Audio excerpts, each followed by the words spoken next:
This is the continuing story of Peyton Place.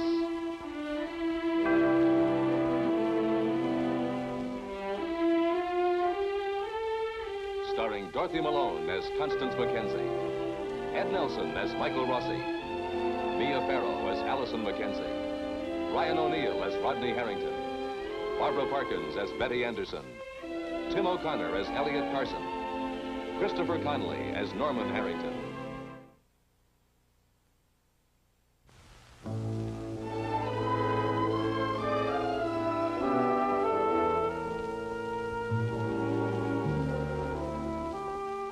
Lee Weber is a driven man. Yesterday, he went to Doctor's Hospital to confront Ann Howard, the girl who was accused of blinding his younger brother 17 years ago. Now, in the light of a new day, he must consider whether he has served his own best interests. Hi, baby. Hi, Lee. Hello, Miss Howard. Morning. Oh, well, I didn't realize how long I've been sitting here. I get to work early at the hospital. Why don't you finish your coffee, Miss Howard, No, please? really, I am late.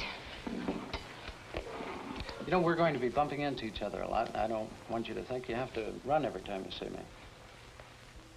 You know, when I stopped by the hospital the other day, I let go with a lot of stuff that's been building up in me for years. I shouldn't have done that. Well, I'd have been surprised if our first meeting was anything different. Well, I wish it hadn't. But maybe it's best to clear the air like that, right up front. You know, I won't pretend I've hated you for years. The other day when I went home, I thought about all those things I said over and over in my head. And I thought about how stupid they were. I owe you an apology. I hope you accept. Oh, I'm not quite sure I know what you did. Well, I'd like to apologize anyway. Of course. Honey, why don't you fill Miss Howard's cup up? Oh, sure. Oh, I didn't realize. Are you two? Yeah, Mr. and Mrs. I thought professional people like you had better hours than this. You're up the crack of dawn every morning, aren't you? Well, I have quite a bit of a walk to get to work. Don't you have a car? And my old jalopy gave out on me about 6 months ago, and I haven't been able to afford one since. Well, you're talking to the right guy. That's my line. I work down at the Shoreline Garage. Yeah, we get a used buggy in now and then. In fact, if you're interested, we have one you can step into right now. It needs a little work, but I can put it in top running condition by tomorrow night. Well, if I could afford it. You can afford it. I'll see to that.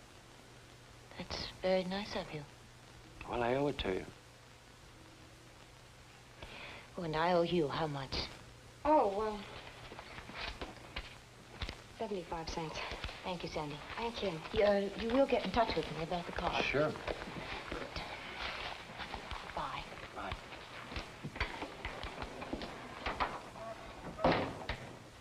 Lee? Hmm? That's the first time I ever heard you apologize to anybody. So? So why? Well, can't a man apologize when he feels like it? Not you and not to her. Ever since I've known you, I've listened to you say what you do to the girl who blinded Chris if you ever met her again. Is that right? What's wrong with the coffee today? It's pretty bad. Lee, Yeah. don't do anything. What do you mean? You know. To her, don't hurt her. Well, what gives you the idea that I'm going to hurt her? I know you, Lee. Look, it was so long ago. Yeah, it was a long time ago, but it happened, Dig. And for a long, long time, my brother's been blind. It wasn't my idea, her coming back, but she did. And now I got my own ideas. Lee. It's my name.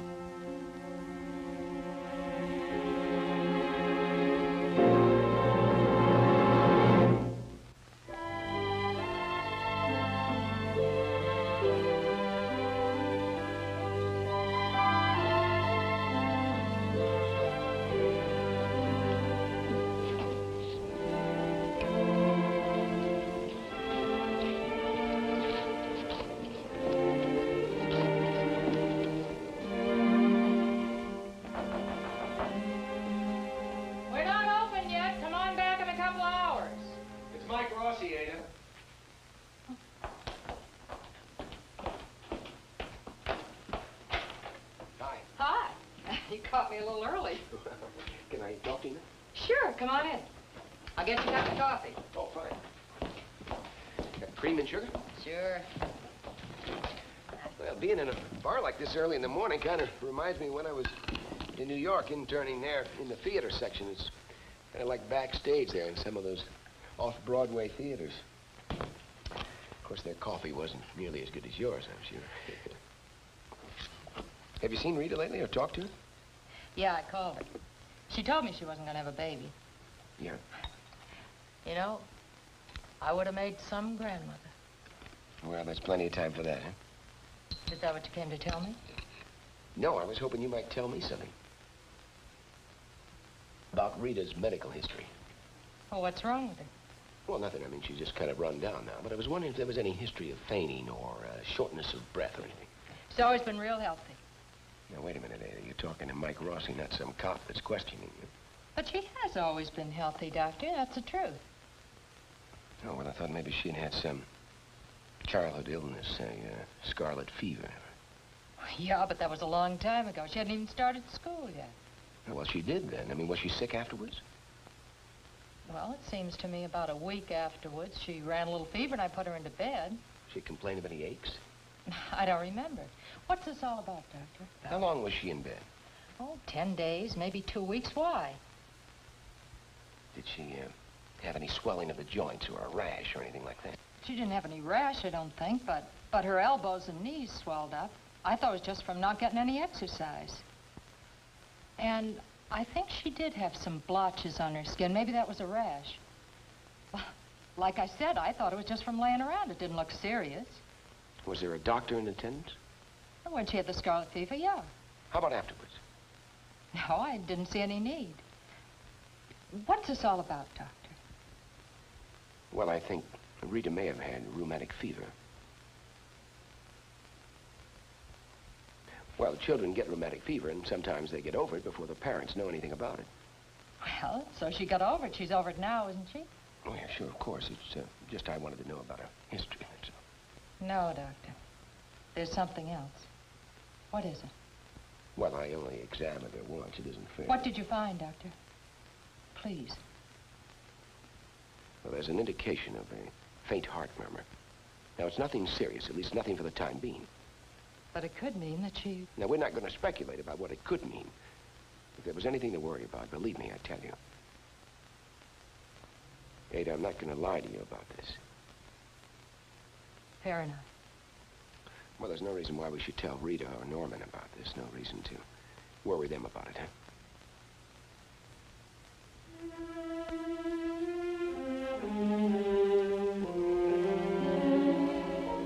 Chew, 2, 3, 4.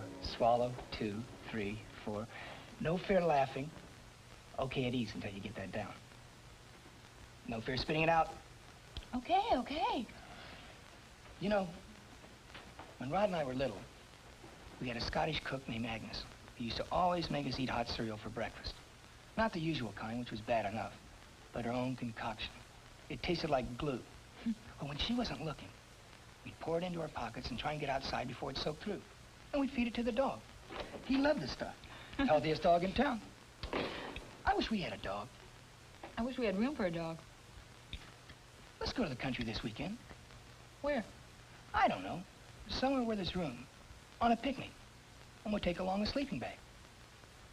Okay. Well, how come you don't want to go? I've never been. You've never been to the country? You're kidding.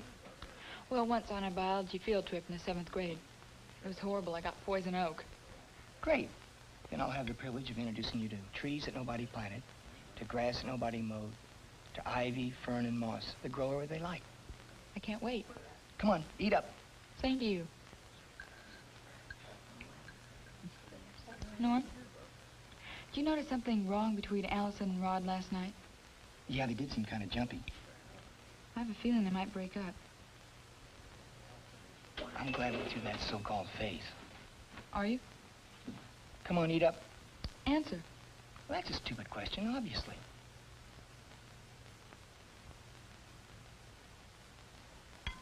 You know, I used to think it was square to be happy. I always thought there was something wrong with happy people, that they were just faking it. I just think it was phony to smile because the world and the people in it were basically rotten. Then you came along.